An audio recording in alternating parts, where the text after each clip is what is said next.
Travel News today. Medivisor Health expands reach to Solomon Islands. Hello and welcome. I'm Lisa Ossifello. One of India's leading health consultants, Medivisor Health, is now extending its reach to the Solomon Islands with a visit by its director, Kumar Sushant. Georgina Kikia with more details. Solomon Islands is the latest addition to the list of Pacific Island countries in the radar for Medivisor India. So the journey began about 6 years back with Fiji, and then we realized that there's a lot of healthcare gaps that is there in Fiji at that point of time. And as we grew in the market, we now today we have 4 offices in Fiji, and then we realized that it's not just Fiji that there is a need of these kind of services, but then there in the other neighboring island countries as well. So just recently we expanded our services network to Vanuatu, and from there also we are receiving very good demands. So on an average we are receiving about 5 to 6 patients every month with various kind of illnesses. And prior to this visit, I was in PNG. Again, there I see that the healthcare gaps. There's quite a lot between if I compare it between PNG and India. So Pacific Island countries, if you see,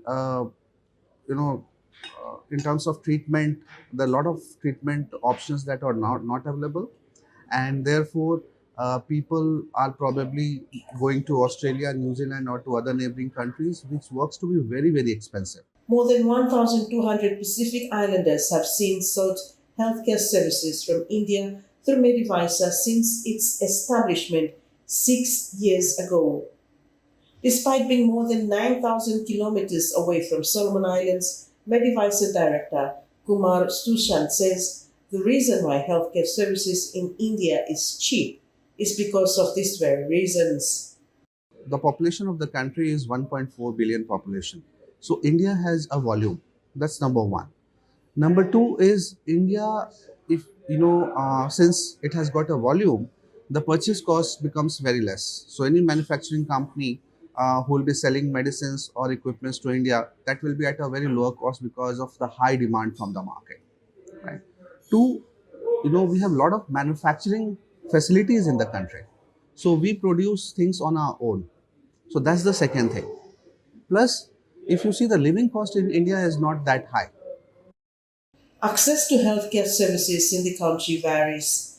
Challenges such as inadequate infrastructure, healthcare workforce shortages, and the high burden of diseases contribute to barriers in accessing healthcare.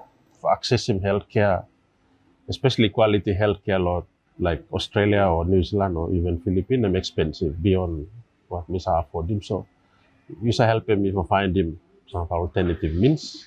So during our discussions, me second a question because I think it's a genuine one. It can be you, it can be me asking the same question. Yeah?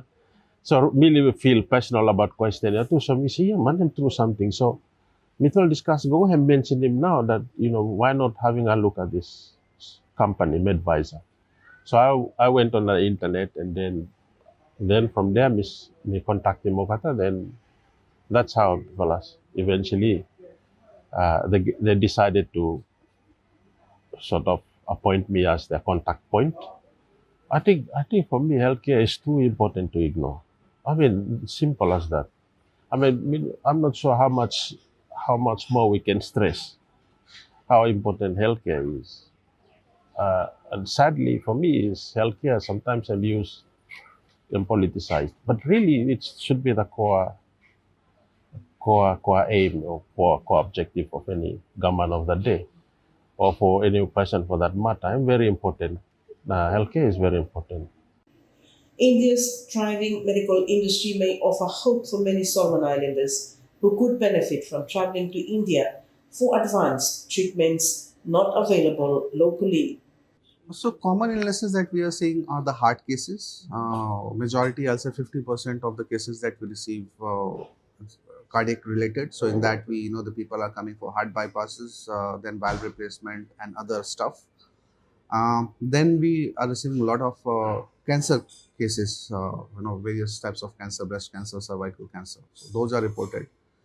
Thirdly, if you see, we are getting transplant cases, kidney transplants. So that is there, and then there is a mix of neuro spine cases. Again, a lot of people are coming for infertility treatment to India. Acknowledging the pressing need for better healthcare, India, the world's most populous country, is stepping in to address gaps in an area where the national government faces challenges in meeting healthcare demands of its people. So in that cases, we are only, we want people who can travel, because India would, traveling distance, if you go via Port Moresby, it will be about 2 hours from here to Port Moresby, and 5 hours from there to Singapore, and another 5 hours from Singapore to India. So in total, you have 12 hours of flying time plus the transit time. If you can also come via Fiji, maybe additional 3-4 hours if you come via Fiji. So those patients who can travel, those patients, we are talking about elective surgeries here, not emergency surgeries. So people, who have to undergo knee replacement, hip replacement, kidney transplant, or even, a bypass surgery. So that should not be a problem. Only emergency cases, we are not, we are not saying that they should come there, because of course they need someone closer. With the Solomon Islands struggling with one of the highest rates of NCDs in the Pacific, this opportunity holds significant promise irrespective of geographical distance. Gina Kikea, Pavili News.